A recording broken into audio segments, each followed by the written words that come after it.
Open source is dead. Welcome to Startup Hack. I'm Spencer Thomason, and here at Startup Hack, we love to train software developers in our licensed coding boot camps, as well as to build custom software solutions for companies. I do a lot of work as a fractional CTO with over a decade of executive leadership and a solid 25 years in software development. I've mastered the art of transforming technology, teams, and products. All right, let's jump into today's topic. Open source is dead. Yep, I said it. The golden age of open source software seems to be over. Once hailed as the hero of software development, it's now facing a slow, painful death. So the question is, what killed it? Well, part of the issue is that corporate interests have crept into open source worlds. So let's dive into our topic today.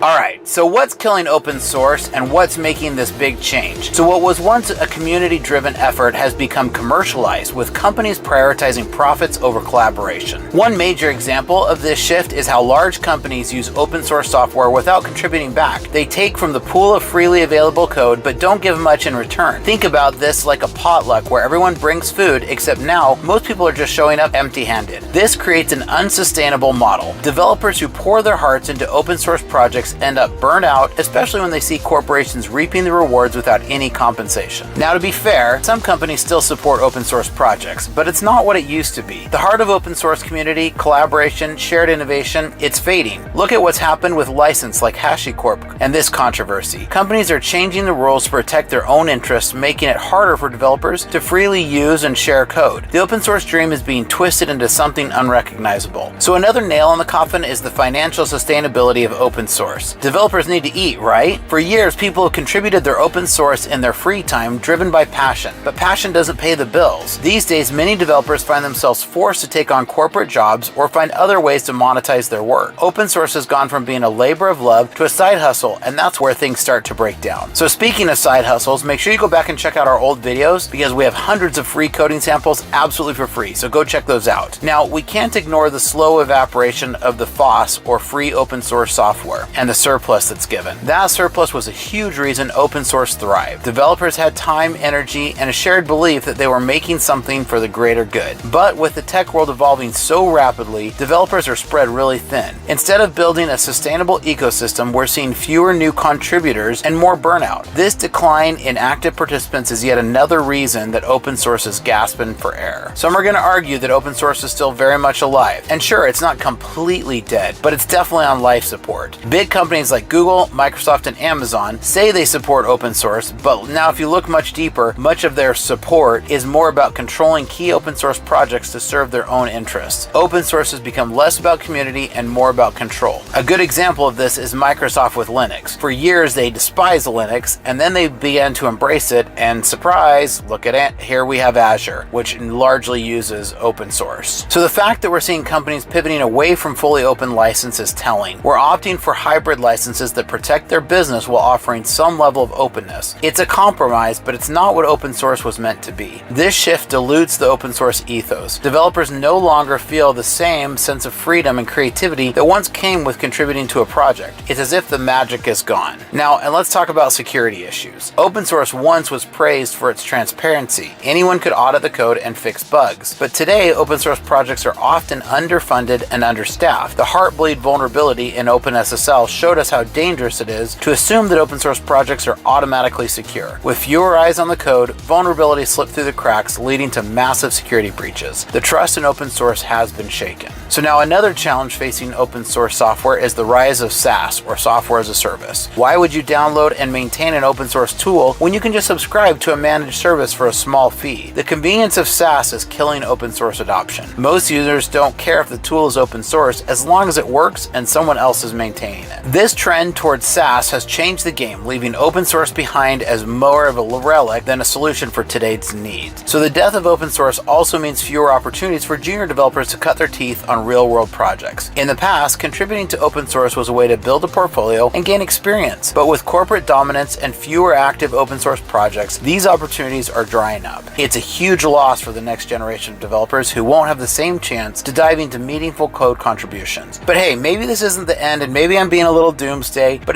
maybe it's a turning point. Open source might need to evolve to survive in today's landscape. We could see more companies adopting a hybrid model, offering part of their code as open source while keeping keeping core features proprietary. It's not ideal, but it's better than letting open source die out entirely. The community may need to rethink how we approach sustainability, financial support, and corporate involvement if open source is going to thrive. And as always, I love having comments, so tell me your thoughts on this because I'd love to hear from you. It's one of the best compliments I can get. Now, the future of open source could hinge on finding new models for collaboration and compensation. Maybe we'll see more tools like GitHub sponsors or Open Collective that allow developers to fund their work while keeping the code open. It's possible the spirit of open source will live on, but it won't look the same as it did in its heyday. Developers and companies alike will need to strike a balance between free collaboration and financial stability. So open source is fading, and the reasons are clear: corporate dominance, financial instability, and the rise of SaaS. The once thriving community-driven movements is now at the mercy of companies that prioritize profits over collaboration. While there are still efforts to keep open source alive, the cracks are definitely showing. We're seeing fewer contributions, more burnout, and a general shift towards proprietary solutions. Open source is far from the revolutionary movement it once was